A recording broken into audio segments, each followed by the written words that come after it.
Hello bachcho, let's read the question. In Young's double slit experiment, using a light of wavelength lambda, 60 fringes are seen on a screen. If the wavelength of light is decreased by 50%, then the number of fringes on the same screen will be. So बच्चों consider करना है हमें Young's double slit experiment.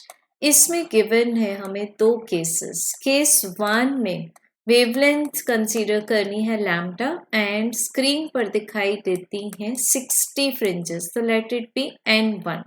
अब बच्चों consider करेंगे case number 2 जिसमें कि हमें वेवलेंथ को 50% प्रीवियस केस से डिक्रीज करना है. It means lambda 2 is equals to lambda minus half of lambda, so ये मिलेगा half of lambda. And find करनी है अब कितनी फ्रिंजेस हमें सेम स्क्रीन पर दिखाई देती हैं. तो बच्चों इसके लिए हम लेंगे the distance of nth bright fringe from the central bright fringe. So this is expressed as n multiplied by lambda multiplied by capital D divided by small d. अब बच्चों इस सेटअप में क्या क्या कांस्टेंट रखा गया है? Capital D and small d. So we can say that the product of n and lambda will remain constant.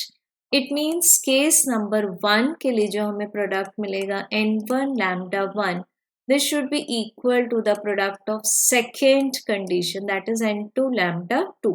So n1 की वैल्यू है 60, lambda 1 is lambda, n2 की वैल्यू हमें फाइंड करनी है and lambda 2 is half of lambda. सो दोनों side से lambda lambda will cancel और हमें n2 का आंसर मिलेगा 120. सो सेम स्क्रीन पर अब हमें 120 फ्रिंजेस विजिबल होंगी. So correct answer will be option number 3. Thank you.